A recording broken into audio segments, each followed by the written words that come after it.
Selamat datang di Megastory, tempat di mana kisah hidup jadi pelajaran dan drama jadi inspirasi. Bersiaplah, karena setiap cerita akan menyentuh hatimu.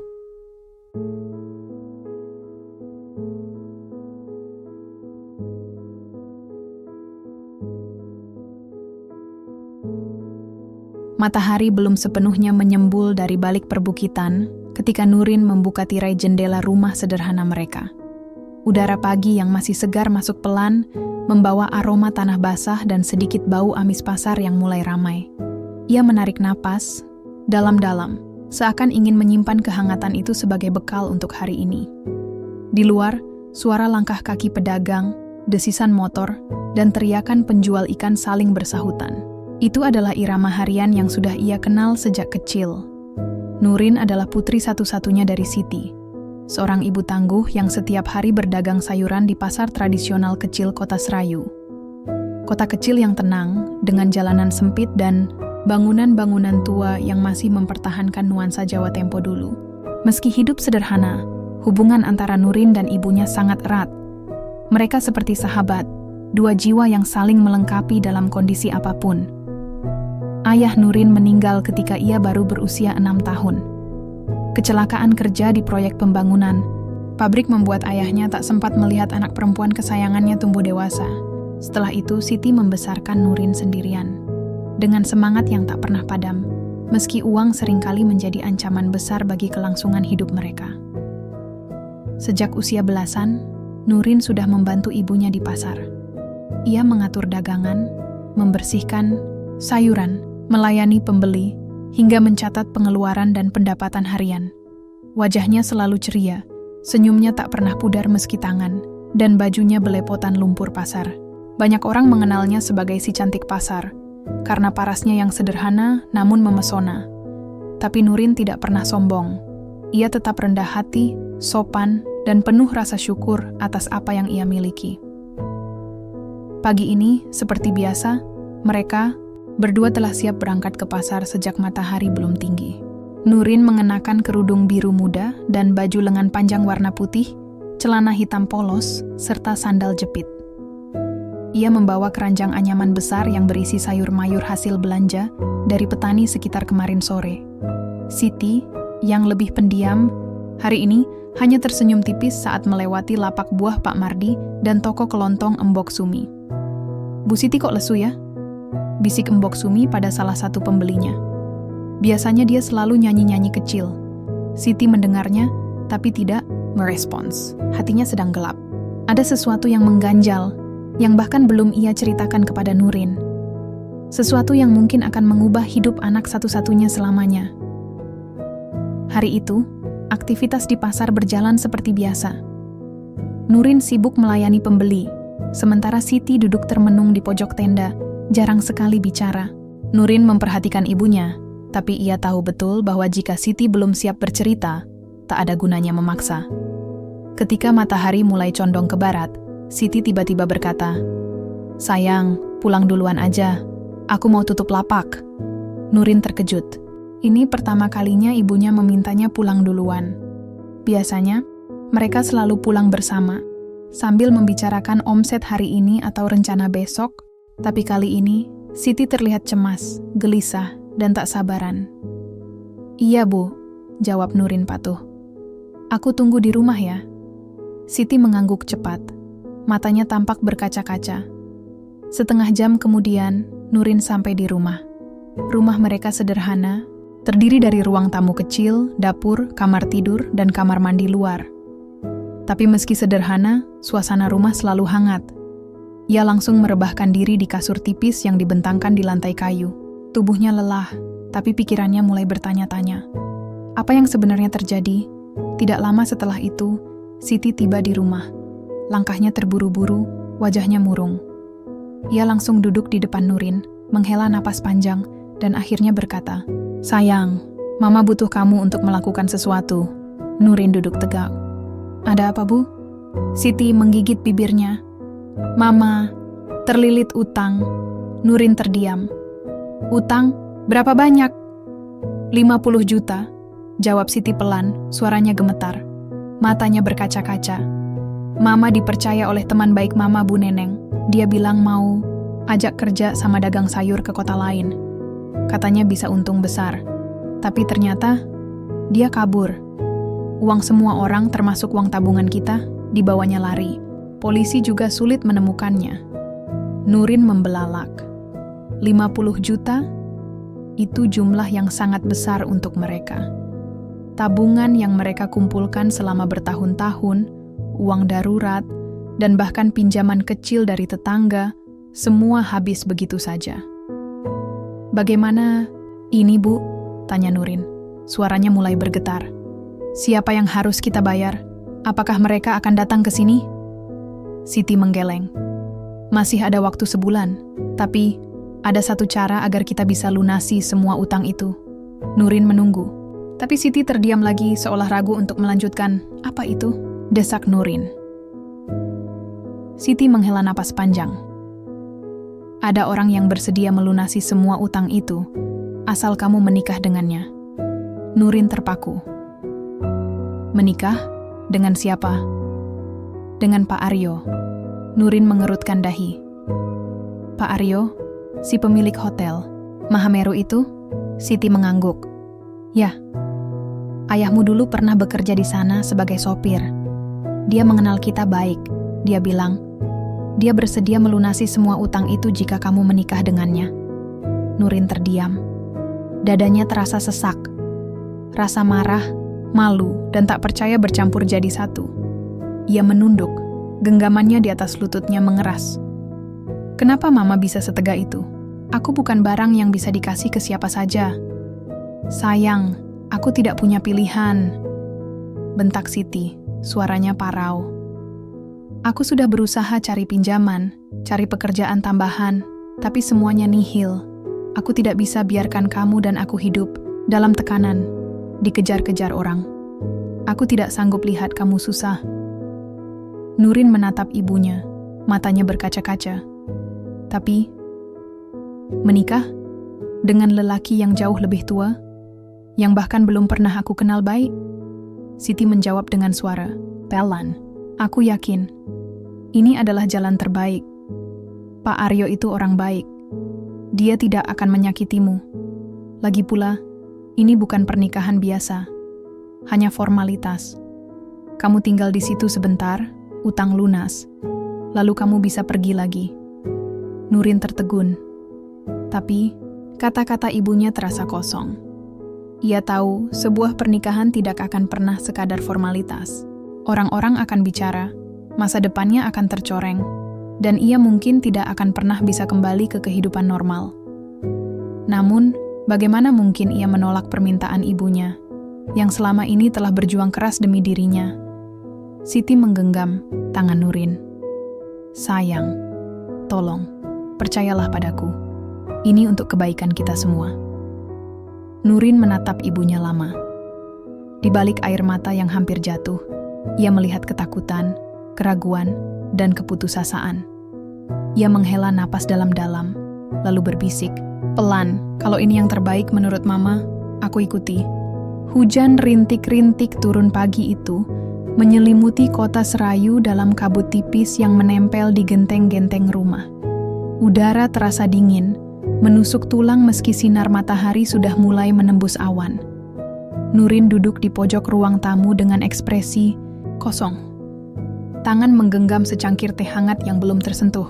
Ia baru saja menerima kabar bahwa Aryo akan datang hari ini untuk membicarakan detail pernikahan mereka. Pintu depan diketuk pelan. Siti langsung berdiri, tangannya gemetar. Ia menatap Nurin sejenak, lalu membuka pintu. Di sana berdiri seorang lelaki tinggi besar dengan tubuh sedikit bungkuk karena usia. Pakaiannya rapi, jas biru gelap dan celana krem, sepatu pantofel hitam yang masih bersih meski jalanan becek. Wajahnya penuh kerutan, tapi sorot matanya tajam dan tenang. Usianya sekitar 56 tahun, seperti yang telah disebutkan sebelumnya. Di wajahnya tidak ada senyum, hanya ketenangan yang mendalam. "Silakan masuk, Pak Aryo," ujar Siti sopan, meski suaranya gemetar. Aryo melangkah masuk dengan langkah mantap. Matanya mencari-cari, hingga akhirnya berhenti pada sosok Nurin yang duduk diam di sudut ruangan. Nurin, sapanya pelan. Nurin mendongak. Ia membalas tatapan Aryo tapi tak menjawab. Hatinya dipenuhi amarah, malu, dan rasa tidak percaya. Ini benar-benar nyata. Pria asing ini ingin menikahinya demi utang ibunya. Silakan duduk, kata Siti, menunjuk kursi kayu di seberang Nurin. Aryo duduk. Suara kursi bergesekan dengan lantai membuat suasana semakin tegang. Aku datang untuk membicarakan hal yang kita sepakati, katanya, suaranya rendah tapi tegas. Jika Nurin setuju, aku akan lunasi semua utang Ibu Siti. Siti menunduk. Terima kasih, Pak Aryo. Kami sangat berterima kasih atas kebaikan Bapak. Tapi Nurin mendadak bangkit dari duduknya. Maaf, Bu. Aku harus bicara empat mata dengan Mama. Ia menatap Aryo tajam. Ini bukan soal terima kasih. Ini soal hidup. Aryo tetap tenang. Ia mengangguk lalu berdiri. Aku tunggu di luar. Setelah ia keluar, Nurin langsung meledak. Bagaimana bisa Mama setega ini? Dia bahkan belum bertanya apa aku setuju atau tidak. Sayang, kita sudah bicara ini kemarin. Jawab Siti lelah. Kamu sudah bilang akan ikut keputusan Mama. Tapi, itu karena aku masih shock. Sekarang aku lebih tenang, dan aku merasa direndahkan. Kenapa harus menikah? Kenapa dia? Kenapa harus sekarang? Siti menatap anaknya dengan mata berkaca-kaca. Aku juga tidak suka ini, tapi kita tidak punya pilihan lain. Jika tidak begini, kita akan diburu orang, dihina, bahkan mungkin dipenjara. Mama pikir aku tidak tahu itu, desis Nurin. Tapi apakah ini cara terbaik? Menjual diriku untuk uang? Siti menghela napas panjang. Ini bukan penjualan, sayang. Ini adalah pertukaran. Kamu memberi waktu, dan Pak Aryo memberi solusi. Hidupmu tidak akan rusak selamanya. Setelah utang lunas, kamu bisa pergi lagi. Dan hidup dengan stigma sebagai istri duda tua? Sebagai wanita yang dijual demi uang? Bagaimana orang-orang di pasar nanti akan melihatku? Mereka akan membicarakanku, menertawakanku. Siti terdiam. Ia tahu anaknya benar, tapi ia juga tahu, jika ia mundur sekarang, maka semua harapan akan hilang. Sayang, tolong, lihat dari sisi lain. Pak Aryo itu orang baik. Dia tidak akan menyakitimu. Lagi pula, dia tidak menikahimu karena nafsu. Ada alasan lain. Nurin mengerut. Alasan lain? Siti mengangguk. Dulu, saat ayahmu masih hidup, Pak Aryo sangat dekat dengan beliau. Katanya, ayahmu pernah menyelamatkan nyawanya. Dan sejak itu, ia merasa memiliki kewajiban untuk melindungi keluarga kita. Nurin terdiam. Kata-kata itu membuatnya ragu sejenak. Kenapa dia tidak pernah datang sebelumnya kalau begitu? Karena dia juga punya luka. Setelah istrinya meninggal, ia menutup diri dari dunia luar. Baru beberapa bulan lalu, ia mendengar tentang masalah kita dari salah satu staf hotel, dan ia langsung datang. Nurin menatap ibunya lama. Dada rasanya sesak, hatinya penuh konflik. Akhirnya, ia menarik napas dalam-dalam, lalu berkata, "Aku ingin bicara sendiri dengannya." Siti mengangguk lega. Nurin membuka pintu. Aryo masih berdiri di halaman kecil rumah mereka, menatap langit-langit yang tertutup, awan. Ia berjalan mendekat, lalu berdiri di hadapannya. "Kenapa Bapak mau menikahi saya?" tanyanya langsung. Aryo menatapnya. Sorot matanya tidak sombong, tidak meremehkan. Malah, ada kedalaman yang sulit dijelaskan. "Karena aku berhutang. Nyawa kepada ayahmu," jawabnya tenang. "Dan karena aku tidak ingin melihat keluarganya menderita." Nurin menelan ludah. Jawaban itu tidak seperti yang ia bayangkan. Apakah Bapak tidak bisa membantu dengan cara lain? Uang pinjaman, pekerjaan, atau apa saja? Aryo tersenyum samar. "Kalau hanya uang, aku bisa beri lebih dari cukup. Tapi hutang tidak hanya soal uang. Ini soal harga diri, tanggung jawab, dan janji. Aku ingin melakukan ini dengan cara yang benar. Menikahimu adalah cara terbaik, agar aku bisa memastikan kamu dan ibumu aman." Nurin terdiam. Ada sesuatu dalam caranya bicara yang membuatnya sulit membencinya. Tapi hatinya masih sakit. "Saya tidak mencintai Bapak," katanya tiba-tiba. Aryo mengangguk. "Aku tahu, aku juga tidak menuntut cinta. Aku hanya menawarkan kesepakatan yang adil." Nurin menatap matanya sekali lagi. Ia tidak melihat nafsu, tidak melihat keinginan buruk. Yang ia lihat hanyalah kesedihan, kelelahan, dan kekosongan. "Berapa lama pernikahan ini akan berlangsung?" tanyanya akhirnya. "Sampai utang lunas. 4 bulan, mungkin 5. Setelah itu, kamu bebas. Aku tidak akan menghalangi apapun yang ingin kamu lakukan." Nurin menutup mata sejenak. Rasa lelah menghimpitnya. Ia tahu, apapun yang ia putuskan, hidupnya tidak akan sama lagi. Tapi mungkin ini adalah jalan terbaik yang bisa ia ambil. "Baiklah," bisiknya pelan. "Saya terima tawaran Bapak." Aryo menatapnya. Untuk pertama kalinya, sebuah senyuman samar terukir di wajahnya. Matahari pagi menyembul perlahan dari balik awan, tapi tidak membawa kehangatan bagi Nurin. Ia duduk di kursi kayu panjang di dalam bilik pengantin sederhana yang disiapkan di halaman rumah mereka. Gaun putih krem dengan hiasan bordir bunga melati menjuntai di sekelilingnya, terasa asing dan berat seperti beban tak terlihat yang harus ia tanggung. Rambutnya disanggul rapi oleh tangan ibunya, meski Siti tampak lebih sering menghapus air matanya daripada merapikan hiasan bunga di sanggul. "Itu pesta?" Tidak ada pesta besar seperti yang biasa digelar di desa-desa. Hanya beberapa tetangga dan kerabat dekat yang datang. Tidak ada tarian, tidak ada musik riang, hanya doa dan ucapan selamat yang dilontarkan dengan ekspresi canggung. Seolah-olah semua orang tahu ini bukan pernikahan biasa. Hanya transaksi formal antara dua jiwa yang tak saling mencintai. Aryo tiba tepat waktu, mengenakan jas biru gelap yang sama seperti saat pertama kali ia datang. Wajahnya tetap tenang, seperti biasa, tanpa senyum, tanpa kerutan kesedihan. Ia menerima tamu dengan sopan, membalas ucapan selamat dengan kepala mengangguk ringan. Tapi tidak ada keluarga besar yang hadir, tidak ada saudara, tidak ada anak, tidak ada kerabat jauh yang menemani hari penting ini. Nurin memperhatikan itu. Hatinya bertanya-tanya, apakah dia benar-benar sendirian? Upacara pernikahan berlangsung cepat.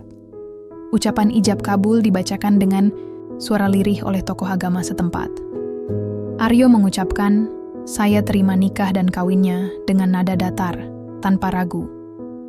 Nurin mengikutinya dengan suara parau, seperti sedang membaca naskah yang bukan miliknya.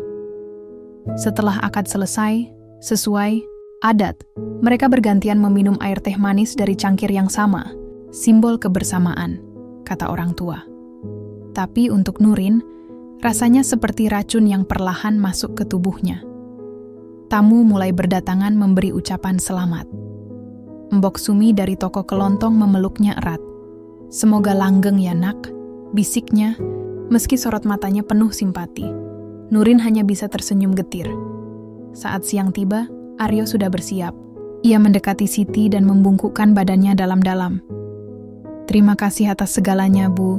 Siti menangis. "Jaga anak saya baik-baik, Pak Aryo." "Pasti," jawabnya tenang. Lalu ia berjalan menuju Nurin yang masih duduk di bangku panjang. Ia menatapnya sejenak, lalu berkata pelan, "Kita harus berangkat." Nurin menegakkan punggungnya. "Sekarang?" "Iya."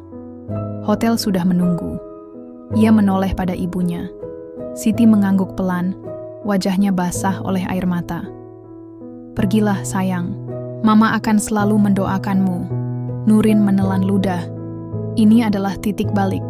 Setelah ini hidupnya tidak akan pernah sama lagi. Dengan langkah berat ia berdiri. Aryo langsung mengambil tas kecil yang telah disiapkan, lalu membukakan pintu mobil hitam mengilap yang terparkir di depan rumah. Mobil itu begitu besar dan dingin, seperti pemiliknya. Perjalanan menuju kota Serayu Baru memakan waktu sekitar 1 jam. Kota itu adalah bagian lain dari wilayah yang lebih maju, tempat perkantoran, hotel besar, dan pusat bisnis berkumpul. Di sanalah Hotel Mahameru berdiri megah dengan 5 lantai dan arsitektur modern yang kontras dengan suasana desa tempat Nurin tumbuh. Hotel itu menjulang tinggi dengan dinding kaca yang memantulkan sinar matahari siang. Kolam renang besar terletak di halaman belakang, sedangkan taman indah dengan lampu-lampu kristal menghiasi bagian depan. Rekreasional, restoran, ballroom mewah, semua ada di situ. Nurin turun dari mobil dengan hati-hati. Kakinya gemetar. Ini adalah dunia yang sangat berbeda. Dari pasar tempat ia tumbuh dewasa, resepsionis menyambut Aryo dengan hormat. "Selamat datang, Bapak Aryo. Selamat juga atas pernikahan Anda." Aryo hanya mengangguk singkat. "Ini istri saya, Nurin." Resepsionis itu tersenyum ramah. "Selamat datang, Bu Aryo." Nurin membeku sejenak. "Bu Aryo." Nama itu terdengar begitu asing di telinganya. Aryo langsung membawanya ke lift, lalu naik ke lantai 4. Nurin diam saja, matanya terus menatap angka-angka di layar lift yang berubah perlahan. Saat pintu terbuka, Aryo berjalan melewati koridor karpet tebal, hingga berhenti di depan sebuah kamar besar bernomor 418. Ia memasukkan kartu akses. Pintu terbuka. Nurin melangkah masuk dan napasnya tercekat. Kamar itu luas, dengan lantai parket, kayu dan tirai tipis berwarna emas yang menggantung di jendela besar. Tempat tidur king size berada di tengah ruangan, dengan spray putih bersih dan bantal-bantal lembut. Di sisi kiri, ada meja rias lengkap dengan cermin besar dan lampu hias. Di sisi kanan, lemari pakaian ukuran besar, serta sofa kulit hitam yang tampak nyaman. Di sudut ruangan, kamar mandi dengan kaca transparan dan bathtub besar terlihat eksklusif. Nurin memandang sekeliling, tak percaya.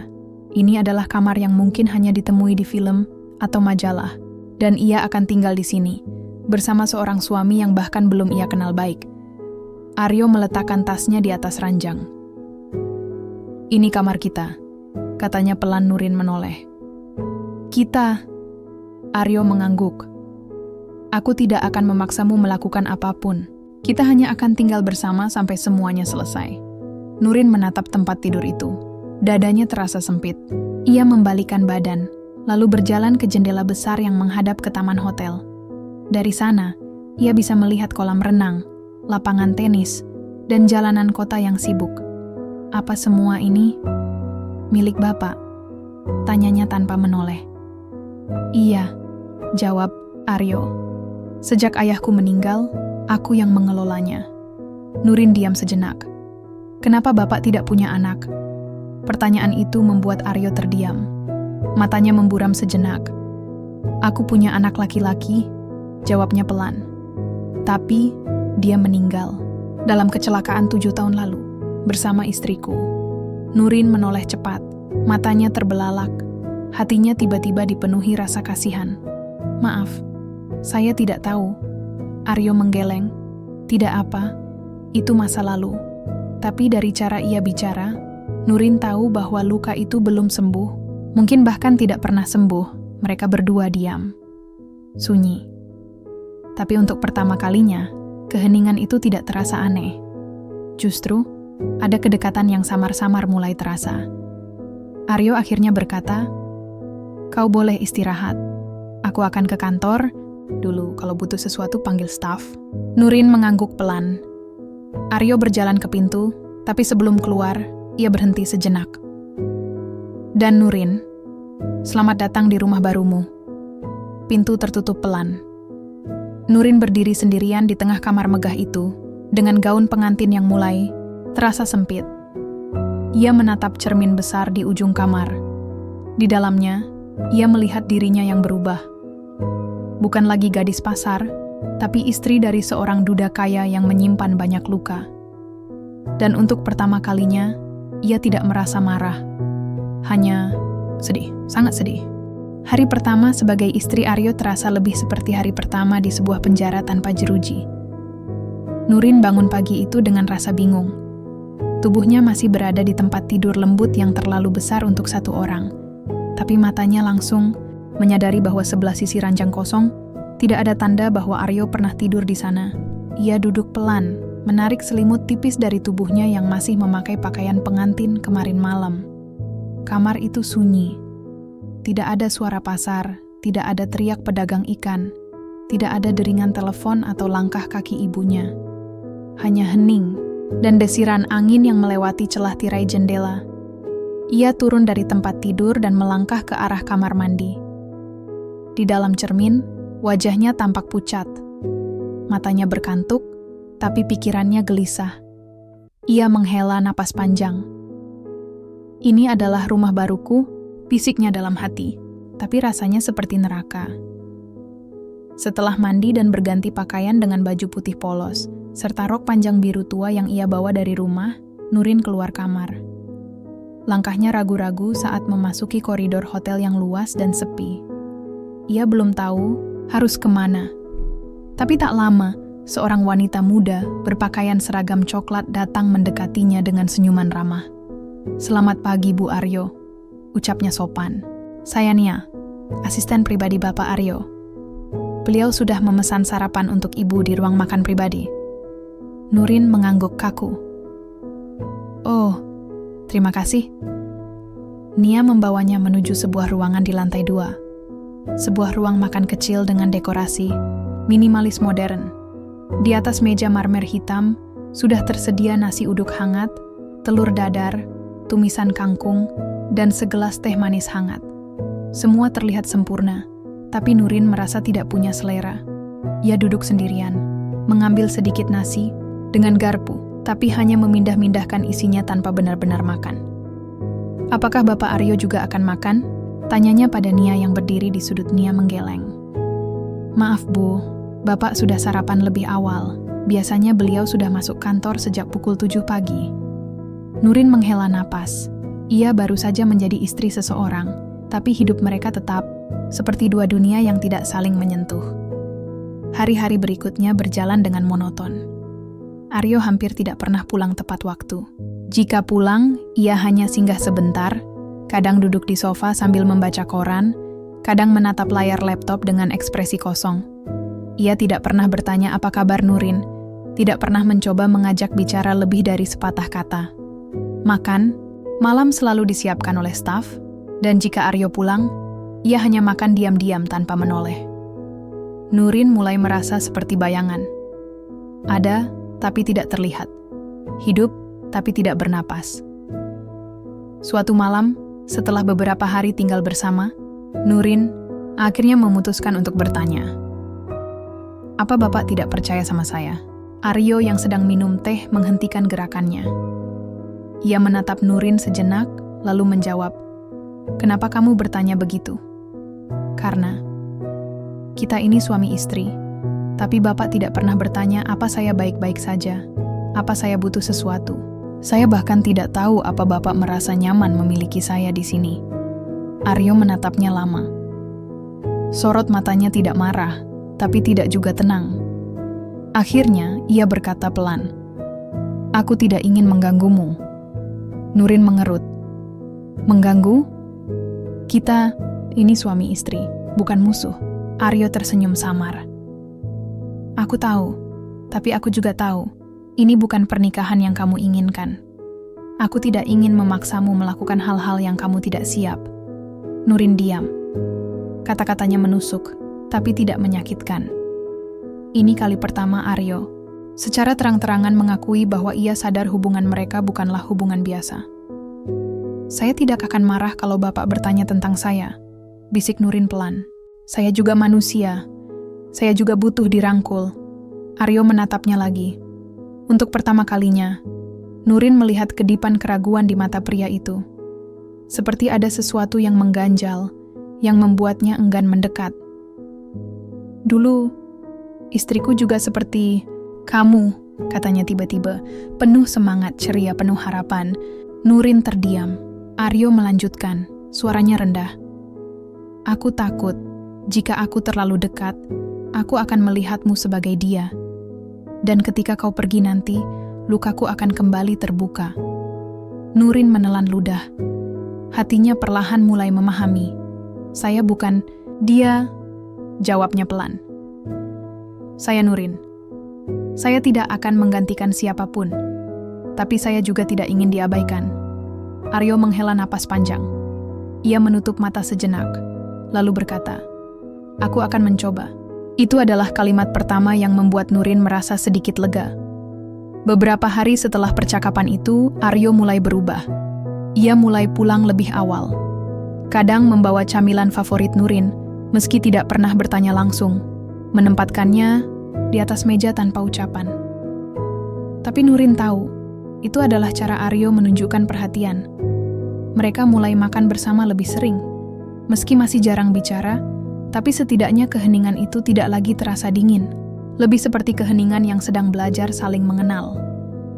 Namun, malam pertama mereka tetap tidak terjadi. Bahkan sampai minggu kedua, Aryo tidak pernah menyentuh Nurin. Ia tidur di sisi ranjang yang berlawanan, membelakangi, seolah takut menyentuh kulitnya. Nurin mulai merasa aneh. Apakah Aryo tak tertarik padanya? Atau apakah ia takut? Suatu malam, saat cuaca cukup dingin, Nurin berani bertanya, "Bapak, tidak ingin menikmati hak Bapak sebagai suami?"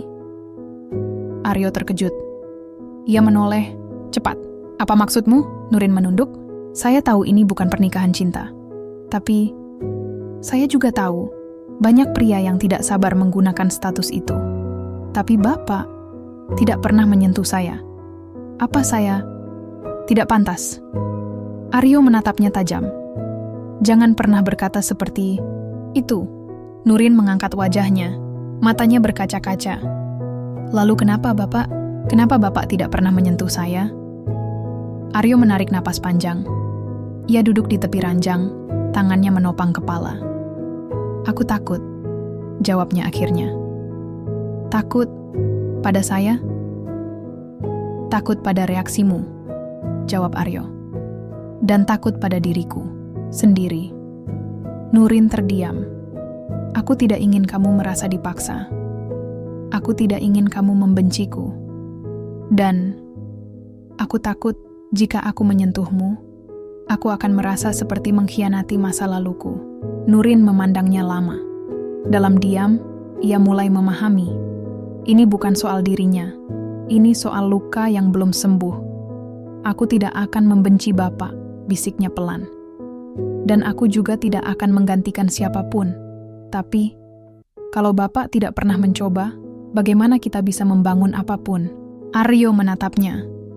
Kali ini, pandangannya tidak lagi dingin. Ada kelembutan yang mulai muncul. Ia mengulurkan tangan, dan dengan perlahan, menyentuh jemari Nurin. Sentuhan itu ringan, tapi cukup untuk membuat jantung Nurin berdebar. "Terima kasih," bisik Aryo. Dan untuk pertama kalinya, keheningan di antara mereka terasa hangat. Hari itu, hujan turun deras di kota Serayu Baru. Tetesan air menghantam atap kaca hotel dengan suara gemericik yang menenangkan, tapi juga membawa rasa sepi yang mendalam. Aryo sedang berada dalam rapat bisnis di luar kota, dan Nurin memutuskan untuk menggunakan kesempatan ini untuk menjelajahi bagian-bagian dari Hotel Mahameru yang belum pernah ia kunjungi. Sejak beberapa minggu tinggal di sana, ia mulai terbiasa dengan lingkungan hotel yang megah dan staf yang selalu ramah padanya. Tapi meski begitu, masih ada rasa asing yang tak bisa ia lepaskan. Seperti ketika seseorang tahu bahwa ia berada di tempat yang indah, tapi tidak merasa bahwa tempat itu adalah rumahnya. Setelah melewati koridor belakang yang biasanya jarang dilewati tamu, Nurin menemukan sebuah pintu kayu tua dengan gagang besi berkarat. Pintu itu tampak berbeda dari yang lain, tertutup rapat, seperti menyembunyikan sesuatu. Di atasnya tergantung papan kecil dengan tulisan tangan yang sudah pudar. "Arsip hanya untuk staf internal." Nurin ragu sejenak, tapi rasa penasarannya lebih besar daripada keraguan itu. Ia mencoba menarik gagang pintu. Awalnya terasa agak macet, tapi setelah beberapa kali dicoba, pintu berhasil terbuka dengan bunyi berderit panjang yang menyeramkan. Di balik pintu, tangga sempit menuju ruang bawah tanah terbentang gelap. Nurin mencari saklar lampu di dinding, dan setelah menemukannya, ruangan itu terang perlahan. Cahaya redup dari bola lampu gantung menyelimuti ruangan kecil yang dipenuhi lemari arsip, kotak karton, dan barang-barang lama yang tertutup debu tebal. Ia melangkah masuk, hati-hati agar tidak tersandung. Di pojok ruangan, sebuah meja kayu besar berdiri sendirian dengan kursi kulit yang sudah sobek-sobek. Di atas meja itu, sebuah album foto berwarna coklat tua tergeletak terbuka, seperti baru saja dibuka dan dibiarkan begitu saja. Nurin mendekat. Dengan jemari yang sedikit gemetar, ia membuka halaman pertama. Foto-foto hitam putih menunjukkan seorang pria muda, Aryo, dengan ekspresi yang jauh lebih hidup dari yang ia kenal sekarang. Di sampingnya, seorang wanita cantik dengan senyuman lebar dan mata penuh semangat. Mereka terlihat bahagia, berpos di depan mobil klasik, di taman hotel, atau sedang berdansa di sebuah acara formal. Halaman demi halaman berganti. Foto-foto itu menggambarkan momen-momen manis dalam hubungan mereka. Ada foto pernikahan mereka, dengan gaun putih sederhana dan bunga melati. Ada foto liburan di Bali, foto saat si wanita sedang hamil, dan foto bayi laki-laki yang wajahnya sangat mirip dengan Aryo. Nurin menelan ludah. Ini pasti istri Aryo. Dan anak mereka. Ia membuka sampul belakang album, dan di sanalah sebuah surat, "Cinta tertinggal." Kertasnya sudah menguning, tapi tinta biru masih cukup jelas untuk dibaca. "Untuk suamiku yang aku cintai, aku menulis ini sebagai hadiah kecil untuk hari ulang tahunmu. Aku tahu kamu sering merasa rendah diri, karena pekerjaan ayahmu membuat kita bertemu. Tapi aku ingin kamu tahu, jika aku tidak pernah menyesal memilihmu. Kamu adalah orang pertama yang benar-benar melihatku, bukan hanya sebagai putri pemilik hotel besar, tapi sebagai manusia. Kamu membuatku percaya bahwa cinta itu nyata, bahwa kita bisa saling melengkapi meskipun datang dari dunia yang berbeda. Aku harap, sampai akhir hayat kita tetap bisa saling menjaga, saling melindungi, dan memberi kasih sayang pada satu sama lain, dengan segala cinta, Ratna." Nurin membaca surat itu 2 kali. Hatinya terasa sesak. Ia tidak pernah membayangkan bahwa Aryo punya masa lalu yang begitu penuh cinta. Ia juga tidak menyangka bahwa Ratna, istri Aryo, ternyata berasal dari keluarga kaya, putri pemilik hotel itu sendiri. Tapi kemudian, matanya tertuju pada satu kalimat dalam surat itu. "Aku tahu kamu sering merasa rendah diri karena pekerjaan. Ayahmu membuat kita bertemu." "Ayah? Ayah siapa?" Nurin langsung membuka laci meja. Di dalamnya, ia menemukan dokumen-dokumen lama, termasuk sertifikat pernikahan Aryo dan Ratna. Dan di situ, nama orang tua Ratna tercantum jelas. Suryadi dan Siti Nurbaya. Nurin mengerut. Nama itu terasa familiar. Tunggu, Siti Nurbaya? Bukan, mungkin ibuku? Ia buru-buru mengambil telepon dan mengetik pesan singkat untuk Siti. "Mama? Apa Mama punya sahabat bernama Siti Nurbaya?" Beberapa detik kemudian, jawaban datang. "Ada. Dia temanku dulu. Kami bersahabat sejak SMA. Tapi dia meninggal 5 tahun lalu karena kecelakaan." "Kenapa, Nak?" Nurin terdiam. Hatinya mulai menyusun potongan-potongan teka-teki itu. Ratna adalah putri dari sahabat baik ibunya. Berarti, Ratna dan Nurin sebenarnya memiliki hubungan yang lebih dekat dari yang mereka sadari. Lebih dari sekadar kenalan, lebih dari sekadar teman orang tua. Dan jika Aryo menikahi Ratna, maka hubungan antara Aryo dan keluarga Nurin bukan hanya soal utang dan janji, ini adalah ikatan yang jauh lebih dalam. Nurin menutup album foto itu pelan. Dadanya terasa sesak. Ia mulai memahami mengapa Aryo tidak pernah sepenuhnya bisa melupakan masa lalunya. Bagaimana mungkin ia melupakan seseorang yang begitu penting, yang bukan hanya cinta pertamanya, tapi juga bagian dari dunia yang pernah begitu dekat dengan keluarganya sendiri. Langkah kaki terdengar dari atas. Aryo pulang lebih awal. Nurin cepat-cepat menyimpan album kembali ke tempatnya, membersihkan debu di mejanya, lalu naik ke lantai atas. Ia tidak ingin Aryo tahu bahwa ia telah membongkar masa lalunya. Setidaknya, belum. Ketika ia sampai di lantai atas, Aryo sedang melepas mantel basahnya. Ia menoleh saat mendengar langkah Nurin. "Kamu kemana saja?" Tanyanya tenang. Cuma jalan-jalan di hotel, jawab Nurin, berusaha terdengar santai. Cukup luas ya? Aryo mengangguk.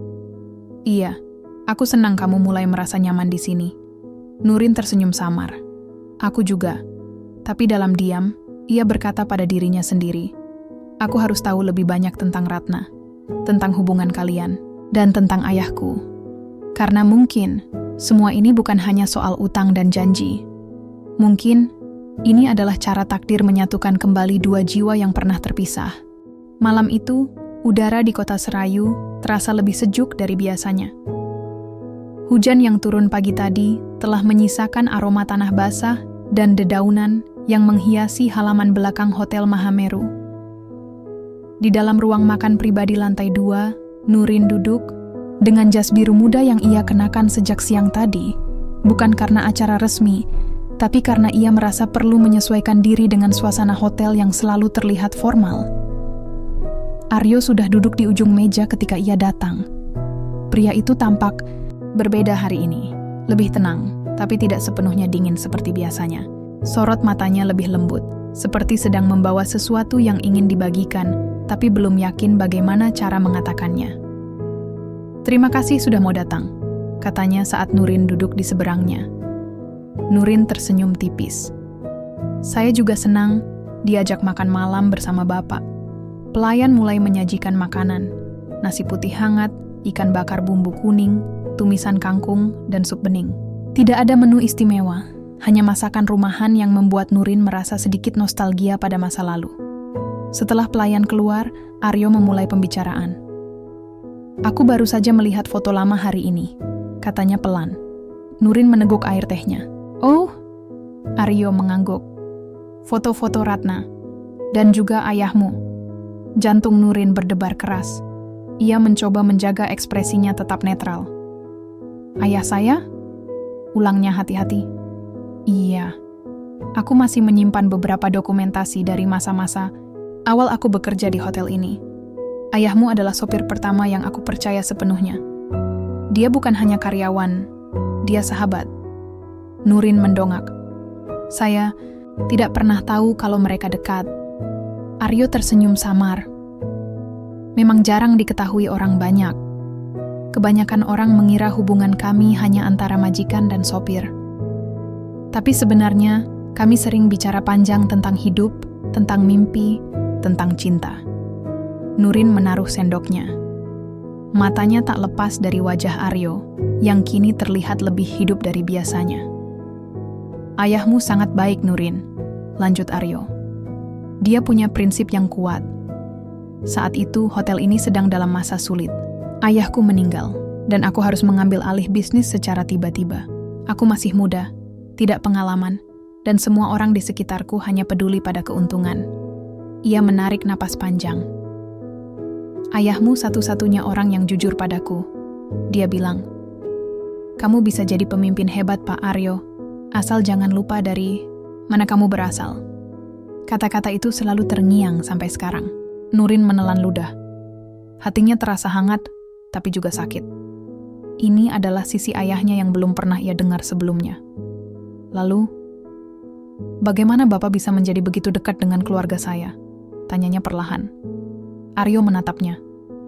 Karena ayahmu menyelamatkan nyawaku. Nurin terkejut. Ada insiden 15 tahun lalu. Aku sedang dalam perjalanan pulang setelah rapat panjang. Ada sekelompok orang yang mengejarku. Mereka ingin menculikku untuk tebusan. Ayahmu menyadari bahaya itu lebih cepat dari siapapun. Ia membelokkan mobil, mengambil jalur alternatif, dan akhirnya, ia terluka parah demi melindungiku. Nurin menutup mulutnya. Air mata mulai berkumpul di sudut matanya. Dokter bilang, jika ia tidak langsung dibawa ke rumah sakit, mungkin nyawanya tidak tertolong. Tapi meski selamat, lukanya cukup parah, hingga ia tidak bisa bekerja lagi sebagai sopir. Nurin menggeleng pelan. Kenapa Mama tidak pernah cerita ini? Kenapa Ayah tidak pernah bilang apa-apa?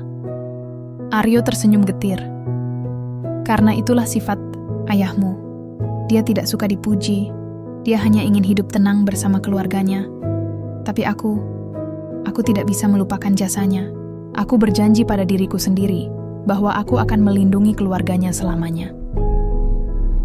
Nurin menatap Aryo lama. Untuk pertama kalinya, ia melihat pria tua itu bukan hanya sebagai suaminya atau sebagai duda kaya raya. Ia melihatnya sebagai manusia yang punya luka, punya tanggung jawab, dan punya hati yang terlalu besar untuk ditunjukkan. Apa sebabnya Bapak menikahi saya? Juga karena janji itu? Tanyanya pelan. Aryo mengangguk. Sebagian besar iya. Aku tidak bisa biarkan keluarga, ayahmu menderita. Dan ketika aku dengar tentang utangmu, aku merasa inilah waktu yang tepat untuk membayar hutangku. Nurin diam. Dadanya terasa sesak. Ia tidak marah. Justru ia merasa dihargai. Ayah pasti bangga padamu, kata Aryo tiba-tiba. Kamu sama sepertinya, pemberani, tulus, punya hati yang besar. Air mata Nurin akhirnya jatuh. Ia menunduk, mencoba mengusapnya secepat mungkin. Saya tidak pernah membayangkan kalau semua ini terjadi karena alasan yang begitu dalam, bisiknya. Aryo tersenyum samar. Aku juga tidak menyangka kita akan sampai di sini. Tapi mungkin ini juga jalan takdir untuk membuat kita saling mengenal. Nurin mengangkat wajahnya. Untuk pertama kalinya, ia melihat Aryo bukan sebagai bayangan masa lalu, tapi sebagai bagian dari masa depannya. Dan meski hubungan mereka masih jauh dari sempurna, malam itu mereka mulai menemukan titik temu yang tak terduga. Titik temu yang disatukan oleh kenangan, janji, dan rasa syukur atas pertemuan yang mungkin bukan kebetulan. Hujan turun lagi. Kali ini lebih deras dari malam sebelumnya. Langit gelap menggantung rendah, menumpahkan air tanpa henti di atas atap kaca Hotel Mahameru. Suara tetesan itu mengisi seluruh ruang. Di kolam renang, di taman belakang, di jalan-jalan kecil yang biasa dilalui Nurin saat berjalan pagi. Udara terasa basah dan dingin, tapi ada sesuatu dalam suasana itu yang membuat hati Nurin tidak bisa tenang.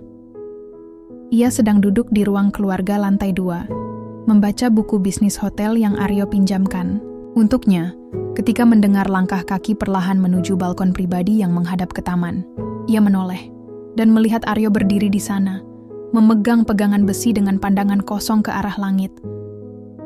Nurin menutup buku itu pelan. Hatinya tergerak untuk menyusul. Saat ia sampai di balkon, angin langsung menerpa wajahnya. Hujan mengguyur tanah dengan keras, menciprati pipi mereka. Tapi Aryo tidak peduli. Matanya tetap terpaku pada cahaya redup di ujung taman. Bapak, panggil Nurin pelan. Aryo tidak menjawab. Tapi ia juga tidak memintanya pergi. Nurin berdiri di sampingnya, diam, menunggu. Beberapa detik berlalu, hingga akhirnya Aryo berkata, suaranya serak, ini adalah hari yang sama seperti waktu Ratna meninggal. Nurin, menoleh cepat. Tanggal 7 bulan lalu, lanjut Aryo, ia pulang dari acara amal di luar kota. Hujan seperti ini, jalan licin, mobilnya kehilangan kendali. Nurin merasakan dadanya sesak. Ia ingat percakapan mereka seminggu lalu, tentang ayahnya, tentang janji Aryo, tentang masa lalu yang begitu dalam. Tapi baru kali ini, ia melihat pria tua itu benar-benar runtuh. Saya tidak tahu, bisik Nurin. Aryo tersenyum samar, tapi matanya berkaca-kaca. Aku tidak pernah bisa melupakan malam itu. Aku sedang rapat di lantai dasar. Dia menelepon 5 menit sebelum kecelakaan. Katanya, sayang, aku sudah di depan gerbang. Nanti kita makan bersama ya. Suara Aryo mulai gemetar. Aku bilang iya. Lalu teleponnya terputus. Beberapa menit kemudian, satpam menelepon. Kata mereka, mobil Ratna terbalik di tikungan dekat kolam renang. Aku lari secepat kilat. Tapi, Nurin menahan napas. Aku hanya sempat melihat dia masih bernapas. Wajahnya tersenyum. Bahkan saat darah mengalir dari kepalanya, dia masih memikirkan makan malam kami. Tangis Aryo akhirnya pecah. Nurin tidak tahu harus berkata apa. Ia hanya bisa berdiri di sana, melihat lelaki yang selama ini tampak kokoh, kini luluh dalam kesedihan yang tak tertahankan. "Aku benci hujan," desis Aryo. "Setiap kali hujan turun, aku merasa seperti hidup dalam rekaman ulang. Aku mendengar suaranya, melihat senyumnya, merasakan tangannya memegang tanganku. Dan setiap kali itu juga, aku sadar, dia tidak akan pernah kembali." Nurin menatap hujan yang turun deras. Untuk pertama kalinya, ia merasa betapa besar beban yang Aryo bawa selama ini. Bukan hanya kerinduan pada istri, tapi juga penyesalan, rasa bersalah, dan harapan yang hilang. "Kenapa Bapak tidak pernah cerita ini sebelumnya?" tanyanya pelan. Aryo menarik napas panjang. "Karena aku takut. Aku takut jika aku bicara tentangnya, aku akan kehilangan kenangan itu. Aku takut orang-orang akan melihatku sebagai pria lemah yang tidak bisa move on." Nurin menggeleng pelan. "Tidak. Saya melihat Bapak sebagai manusia yang punya hati, yang tahu arti cinta dan pengorbanan." Aryo menatapnya. Matanya masih berkaca-kaca, tapi sorotnya lebih ringan. Lebih manusiawi. "Terima kasih," bisiknya. Nurin tersenyum samar. "Saya yang harusnya berterima kasih, karena Bapak berani menunjukkan sisi ini padaku." Mereka berdua kembali diam, memandangi hujan yang terus turun tanpa henti. Tapi kali ini, keheningan itu tidak lagi dingin. Ada kehangatan yang lahir dari kesedihan yang dibagi. Beberapa menit kemudian Aryo berkata, "Aku ingin kamu tahu, bahwa meski awal kita tidak indah, aku tidak menyesal memiliki kamu di sini." Nurin menoleh. "Benar?" "Iya, kamu mengingatkanku pada hal-hal yang penting, tentang keluarga, tentang cinta yang tidak harus dimiliki untuk dirasakan, dan tentang janji yang harus dipenuhi." Nurin menelan ludah, dadanya hangat. "Aku juga tidak menyesal tinggal di sini," katanya pelan. "Dan aku ingin tahu lebih banyak tentang..." "Ratna, jika Bapak mau menceritakannya." Aryo terdiam sejenak lalu mengangguk. "Aku akan tunjukkan foto-foto lain, cerita-cerita yang belum aku ceritakan pada siapapun." Nurin tersenyum. "Aku tunggu." Mereka kembali masuk ke dalam, meninggalkan hujan yang masih turun deras di luar. Tapi untuk pertama kalinya, hujan tidak lagi membawa kesedihan yang membeku. Malam itu, hujan menjadi saksi sebuah hubungan yang mulai tumbuh, perlahan tapi pasti.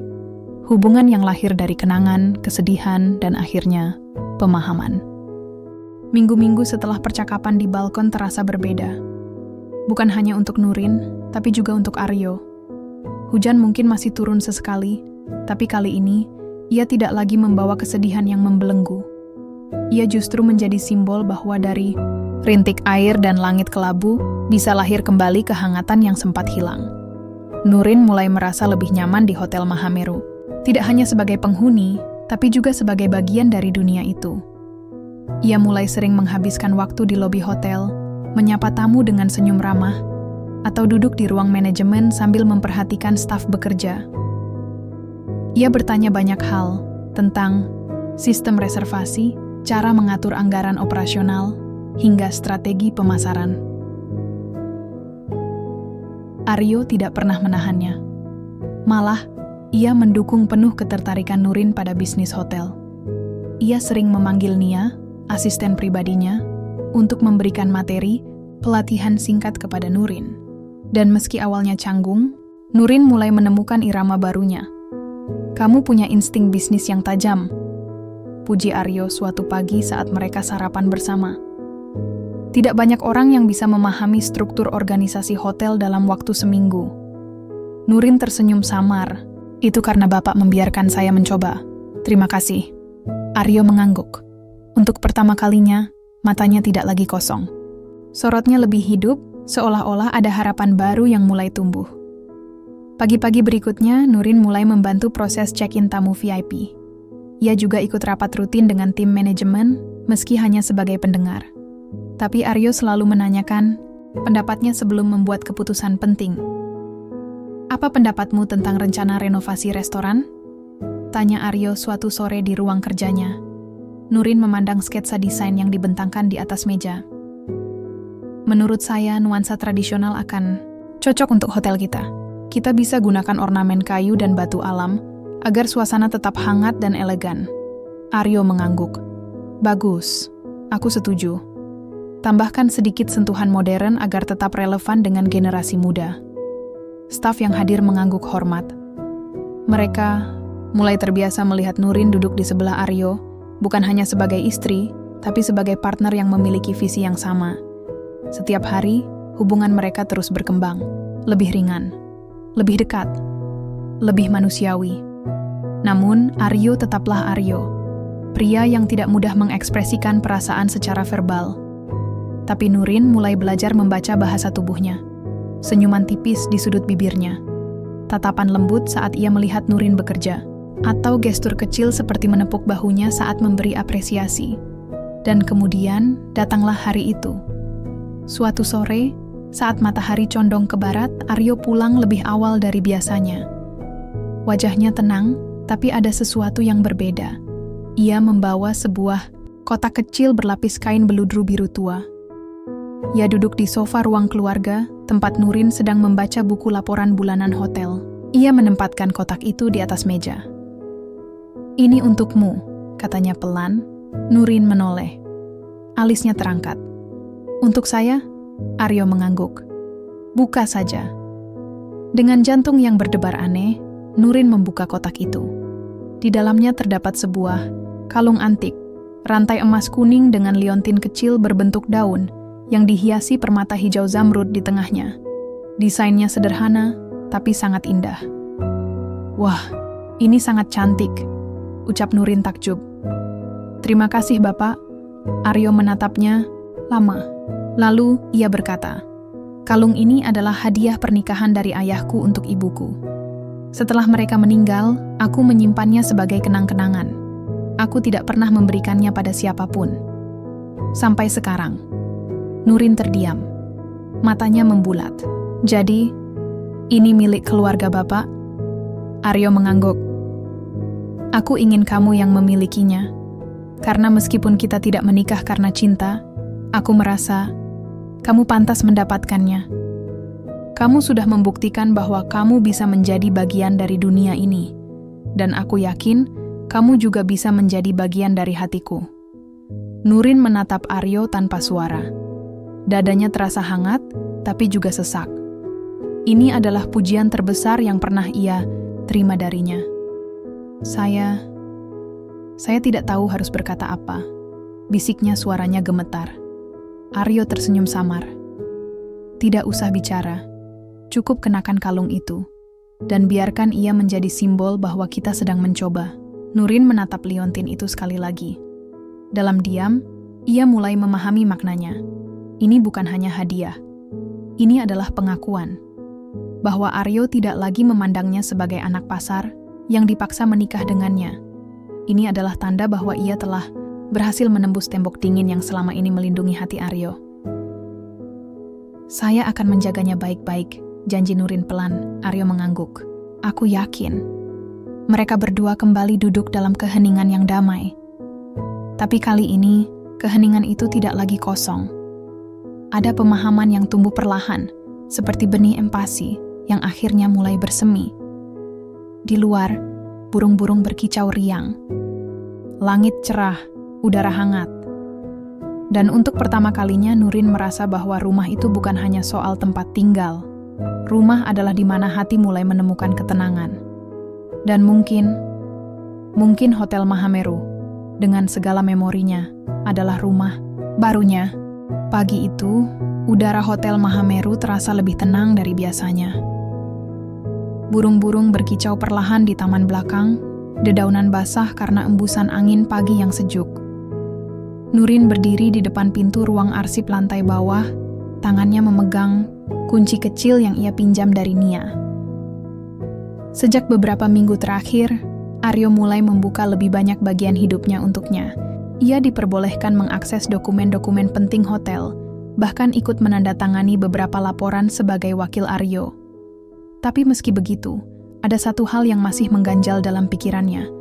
Kenapa Aryo tidak pernah menceritakan secara lengkap tentang hubungan ayahnya dengan dirinya? Maka hari ini ia memutuskan untuk mencari jawaban sendiri. Ia masuk ke ruang arsip dengan langkah hati-hati. Di dalamnya deretan lemari kayu tua menjulang tinggi, penuh dengan map-map berlabel tahun dan kategori. Di sudut ruangan, sebuah meja besar tertutup debu menjadi tempat dokumen-dokumen penting yang sering dibuka oleh Aryo Nurin, mulai mencari label bertuliskan 1957-2005, periode ketika ayahnya bekerja di hotel ini. Setelah beberapa saat mencari, ia menemukan map coklat usang dengan tulisan tangan yang sudah pudar. Kasus penculikan, internal. Jantungnya berdebar. Ia membuka map itu perlahan. Di dalamnya, tersimpan foto-foto dokumentasi, surat laporan, polisi, dan transkrip wawancara saksi.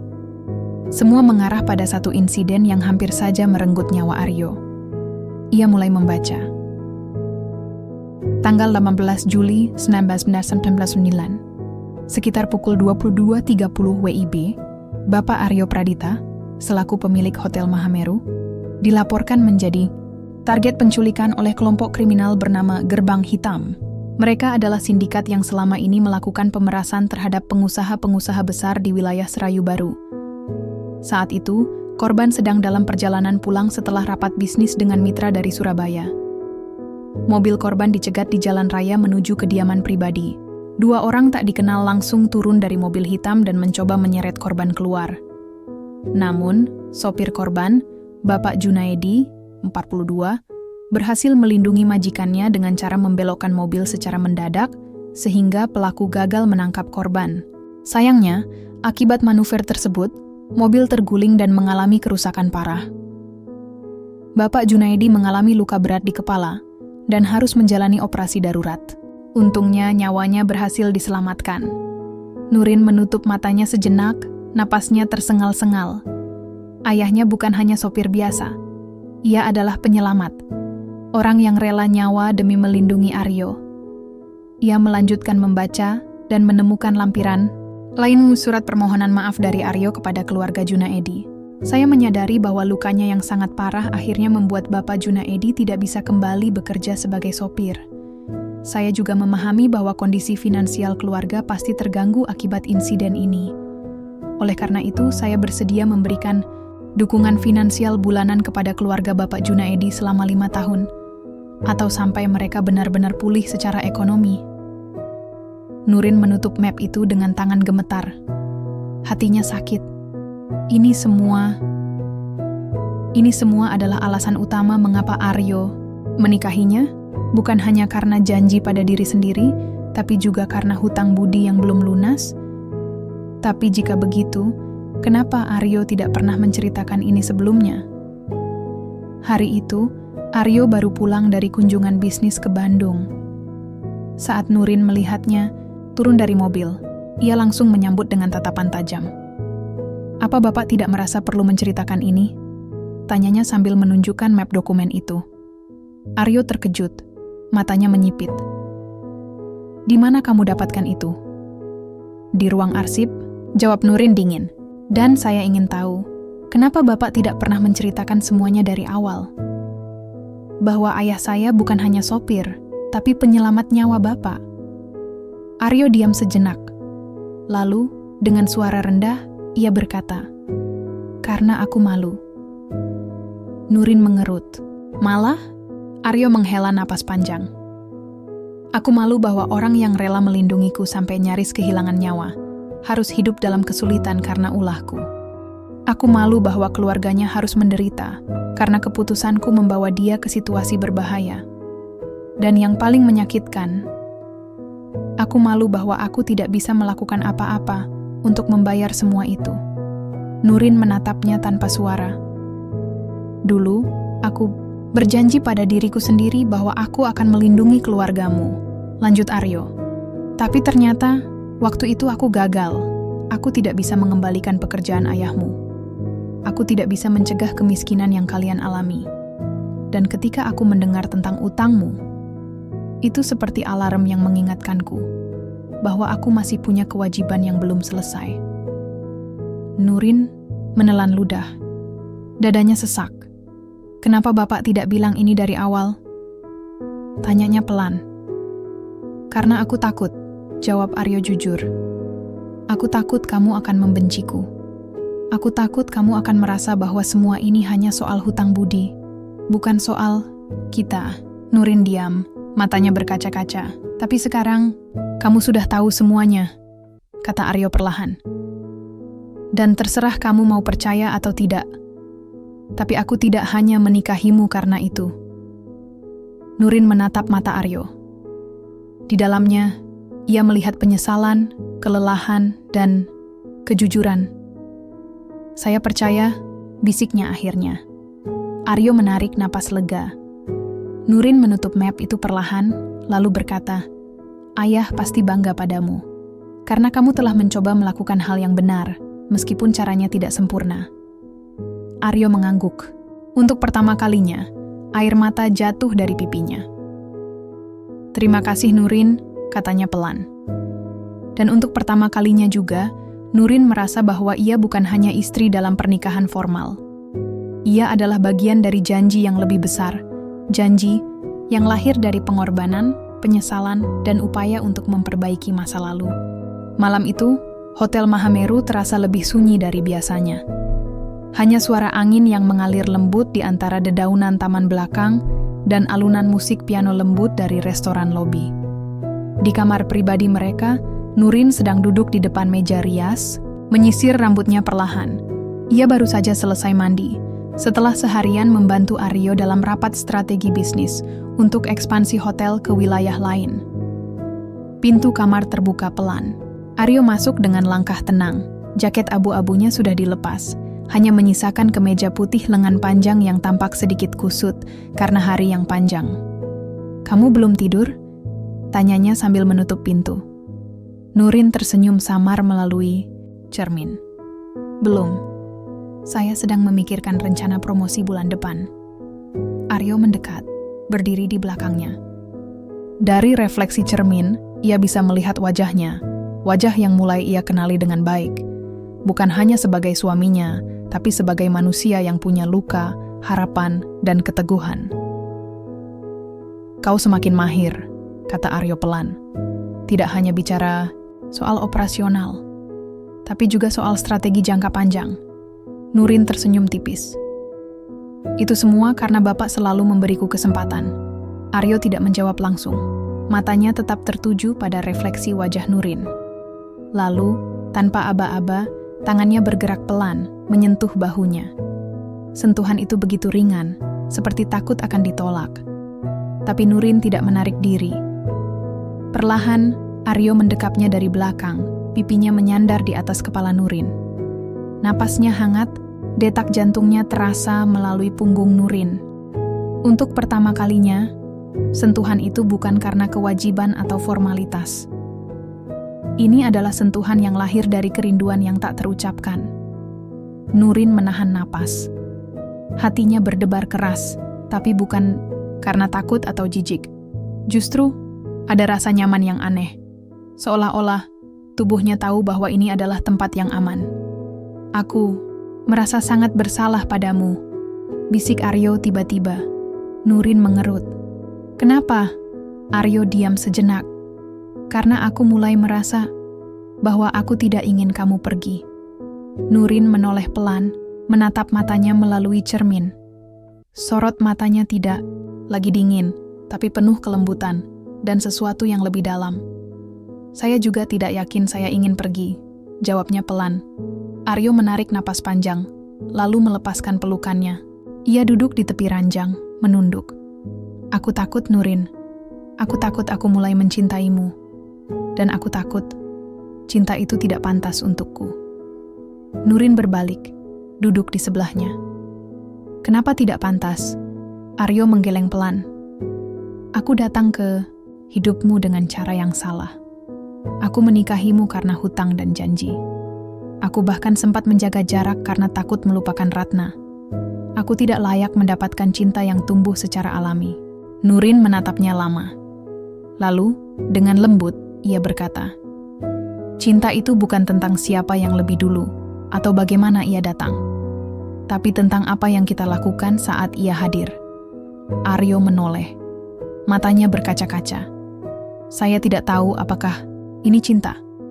Lanjut Nurin pelan. Tapi saya tahu, saya tidak lagi merasa sendirian. Saya tidak merasa dipaksa. Dan saya mulai merasa bahwa kamu adalah orang yang penting dalam hidup saya. Aryo menatapnya seperti melihat sesuatu yang sangat berharga. Lalu, apa yang harus kita lakukan sekarang? Tanyanya. Nurin tersenyum samar. Kita lihat saja. Kita biarkan perasaan ini tumbuh. Tanpa paksaan. Tanpa penyesalan. Aryo mengangguk. Perlahan, tangannya menyentuh jemari Nurin. Menggenggamnya erat. Terima kasih, bisiknya. Terima kasih telah memberiku kesempatan. Nurin menatapnya, lalu menjawab. Dan terima kasih telah menjadi suami yang lebih dari sekadar transaksi. Beberapa minggu setelah malam itu, hubungan mereka terus berkembang. Mereka mulai saling memperhatikan, saling melindungi, dan saling percaya. Aryo sering pulang lebih awal hanya untuk makan malam bersama.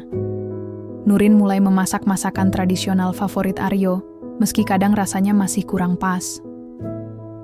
Staf hotel mulai terbiasa melihat keduanya bekerja sama. Bahkan Nia, asisten Aryo, pernah tersenyum geli saat melihat Aryo mengganti lampu ruang manajemen karena tidak tahan melihat Nurin berusaha naik tangga sendirian. Kamu benar-benar berubah, puji Nia. Suatu pagi, dulunya Bapak Aryo tidak pernah turun tangan sendiri. Nurin tersenyum. Mungkin karena dia akhirnya merasa punya rumah. Namun, meskipun ikatan mereka semakin kuat, Nurin masih sering bertanya dalam hati, apakah ini cinta? Ia tidak bisa menjawabnya dengan pasti.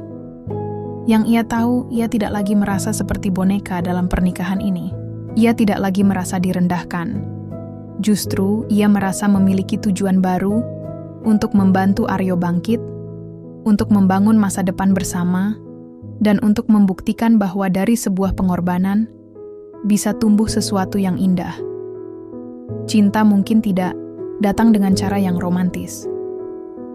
Tapi jika ia tumbuh dari pengertian, kesabaran, dan kepercayaan, bukankah itu juga bentuk cinta yang paling berarti? Matahari pagi menyinari kota Serayu baru dengan hangat, tapi hati Nurin terasa berat. Di tangan kirinya, ia memegang secarik kertas dari ibunya, sebuah pesan singkat yang datang melalui aplikasi pesan instan. Utang sudah lunas, pulanglah. Kita sudah tidak punya urusan lagi di sana. Kata-kata itu begitu tegas, seolah mengakhiri semua cerita. Tapi bagi Nurin, justru itulah awal dari pertanyaan terbesarnya. Ia duduk di tepi ranjang mereka, menatap lantai kayu yang bersih dan dingin. Di luar, suara burung berkicau riang, angin bertiup lembut, dan aroma sarapan dari dapur hotel mulai mengisi udara. Tapi ia tidak merasa lapar. Hatinya sedang bertengkar dengan dirinya sendiri. Beberapa jam kemudian, Aryo masuk ke kamar. Ia baru saja pulang dari rapat pagi dan langsung mencari Nurin. Matanya menatap wajahnya yang muram. Apa yang membuatmu seperti ini? Tanyanya pelan. Nurin menghela napas panjang. Ibu, ingin aku pulang. Aryo terdiam. Sorot matanya berubah, sedikit ragu, sedikit takut. Lunas? Tanyanya akhirnya. Iya, semua utang sudah dibayar, kata Mama. Aku tidak perlu tinggal di sini lagi. Aryo mengangguk perlahan. Kalau itu keinginanmu, aku tidak akan menghalangi. Nurin mendongak cepat. Itu bukan jawaban Bapak. Aryo tersenyum samar. Ini adalah ujung dari kesepakatan kita. Aku selalu bilang, setelah utang lunas, kamu bebas pergi. Aku tidak akan menahanmu. Nurin menatapnya lama. Lalu, dengan suara pelan tapi pasti, ia berkata, aku tidak ingin pergi. Aryo terkejut. Matanya melebar. Apa? Nurin menarik napas dalam-dalam. Aku tidak bisa pergi. Bukan karena uang, bukan karena tekanan, tapi karena aku merasa rumahku ada di sini, bersamamu. Aryo diam. Dadanya naik turun perlahan, seakan-akan ia sedang menahan sesuatu yang besar. Kamu yakin? Tanyanya akhirnya. Karena jika kamu tetap di sini, ini bukan hanya soal transaksi lagi. Ini akan menjadi hubungan nyata, dan aku tidak bisa memberimu masa depan yang mudah. Aku tua, aku punya luka. Aku mungkin tidak bisa memberimu cinta yang sempurna. Nurin tersenyum tipis. Tapi kamu bisa memberiku tempat. Tempat untuk tumbuh, belajar, dan mencoba mencintai seseorang tanpa paksaan. Aryo menatapnya lama. Dari matanya, Nurin bisa melihat kebahagiaan yang tertahan, keraguan yang perlahan pudar, dan rasa syukur yang mulai tumbuh. Terima kasih, bisiknya. Namun, kabar bahwa Nurin memilih tetap tinggal tidak hanya sampai pada Aryo. Siti juga mendapat informasi itu, dan reaksinya sangat keras. Sore itu, Siti datang ke Hotel Mahameru. Wajahnya penuh amarah, langkah kakinya kasar. Ia bahkan tidak mengucapkan salam saat masuk ke kamar Nurin. "Kenapa kamu masih di sini?" bentaknya. Nurin duduk tenang di sofa, meski dadanya berdebar. "Karena aku memilih tinggal di sini, Bu." Siti hampir saja berteriak. "Pilihan? Apa maksudmu pilihan? Kamu tidak harus membayar lebih dari yang sudah kamu bayar." "Ini bukan tentang membayar lagi," jawab Nurin dengan suara rendah tapi tegas. "Ini tentang hidupku. Aku merasa punya tempat di sini. Aku merasa punya tujuan." Siti menatap anaknya dengan mata berkaca-kaca. "Jadi, kamu sudah terpengaruh oleh uang dan kemewahan itu? Kamu sudah lupa bagaimana kita hidup susah di pasar?" Nurin menggeleng pelan. "Aku tidak lupa, Bu. Aku tidak pernah lupa. Tapi aku juga tidak mau hidupku selalu diatur oleh rasa takut. Aku bukan barang yang dilepas begitu saja setelah hutang lunas. Aku manusia. Aku punya perasaan.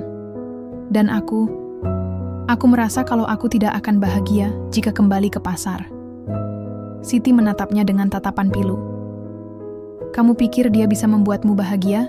Dia pria tua yang masih menyimpan kenangan mantan istrinya. Kamu tidak akan pernah bisa menggantikannya." Nurin menarik napas panjang. "Aku tidak ingin menggantikan siapapun. Aku hanya ingin menjadi diriku sendiri. Dan aku percaya bahwa Bapak Aryo juga ingin hal yang sama." Siti terdiam. Amarahnya perlahan menguap, digantikan oleh rasa khawatir yang mendalam. "Aku hanya takut kamu akan disakiti," bisiknya. Nurin bangkit dari duduknya, lalu memeluk ibunya erat. "Aku juga takut. Tapi aku juga percaya. Percaya bahwa cinta bisa tumbuh dari hal-hal yang tidak kita rencanakan. Percaya bahwa aku bisa membuat hubungan ini menjadi milikku, bukan milik masa lalu." Siti membalas pelukan itu. Air mata jatuh, satu persatu di pipinya. "Janji kamu akan menjaga dirimu baik-baik," desisnya. Nurin mengangguk. "Aku janji." Keputusan Nurin tidak hanya mengguncang Siti. Aryo juga merasa terkejut, tapi dalam cara yang lain. Di ruang kerjanya malam itu, ia duduk sendirian, menatap foto lama Ratna di atas meja. Tangannya gemetar saat menyentuh bingkai itu. "Maaf, Ratna," bisiknya perlahan. "Aku tidak akan pernah melupakanmu.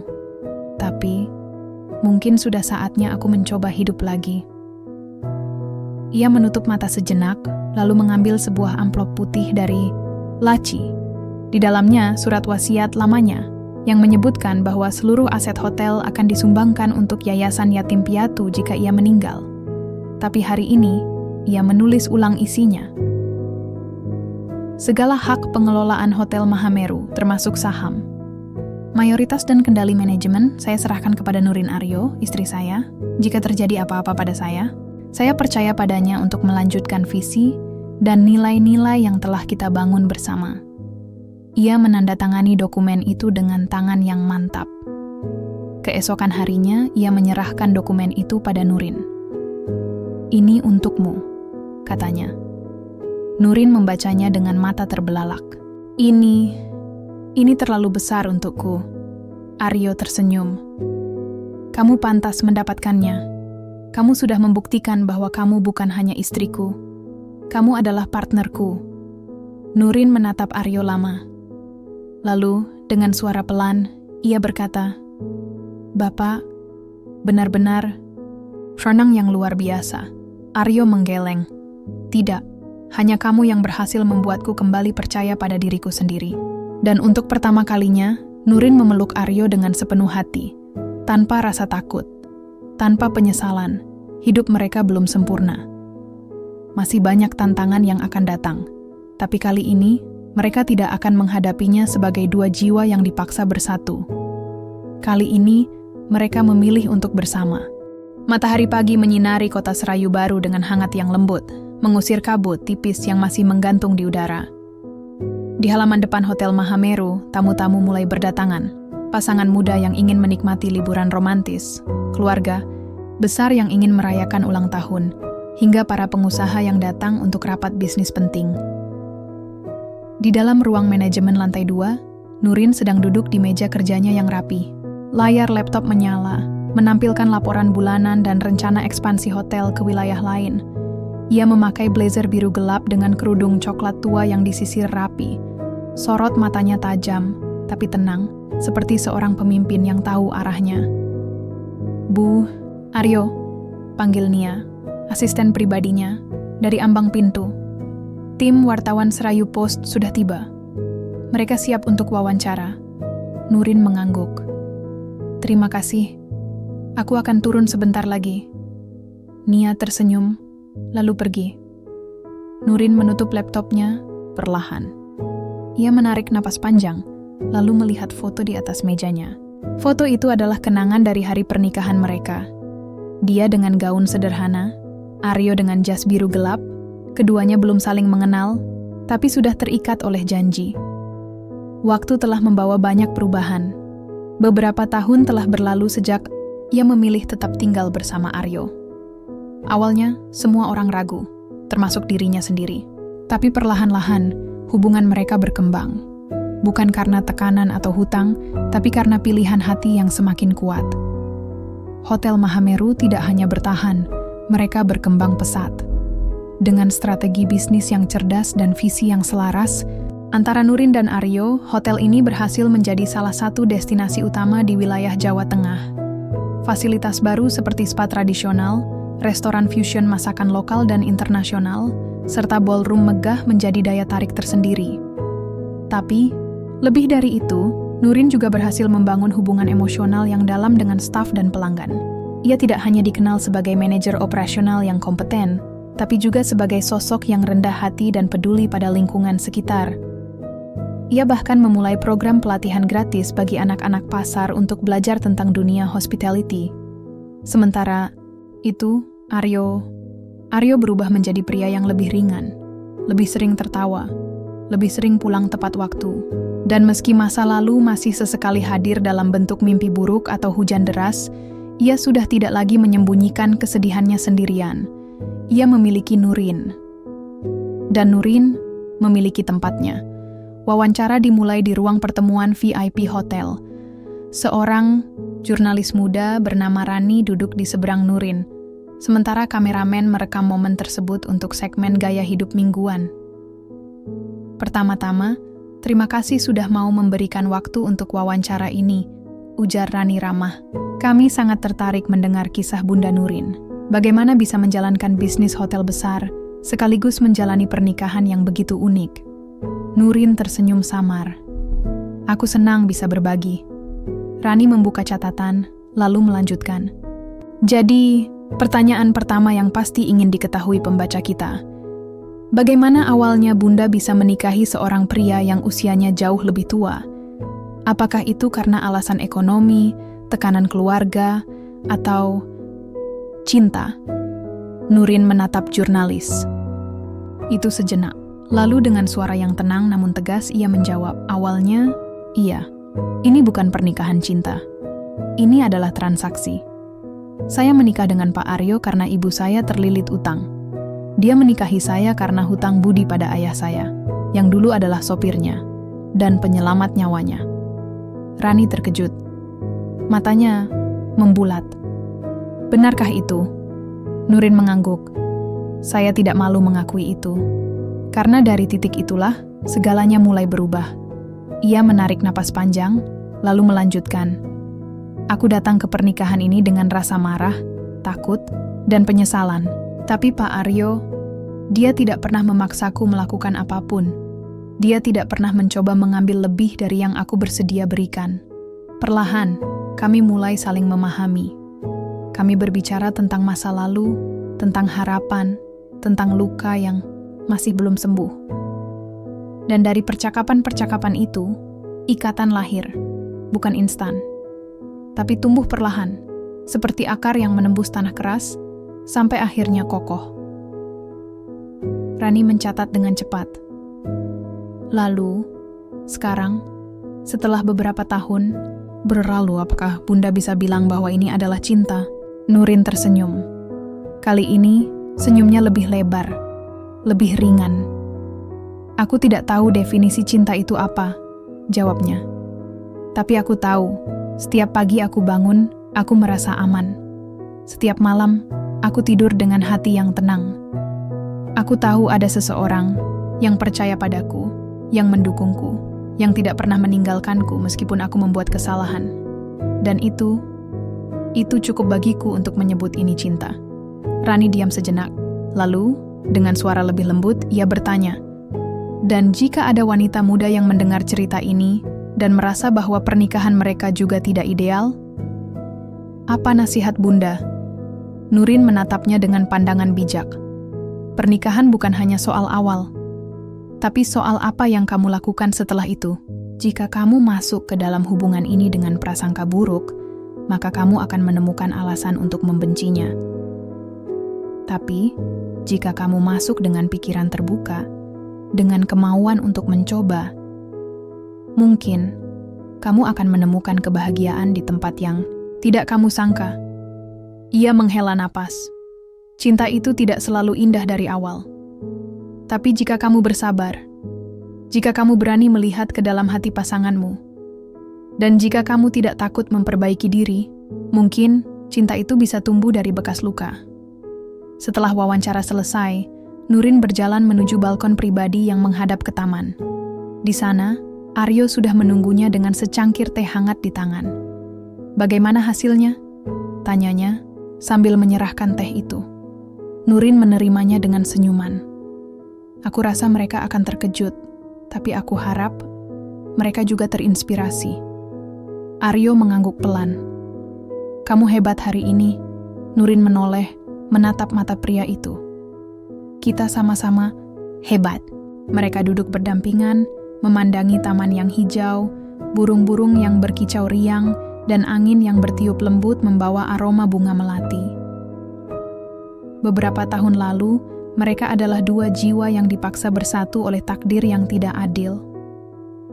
Tapi, hari ini, mereka adalah pasangan yang memilih untuk tetap bersama. Karena cinta tidak selalu lahir dari pertemuan yang sempurna. Kadang, ia lahir dari luka yang saling mengobati.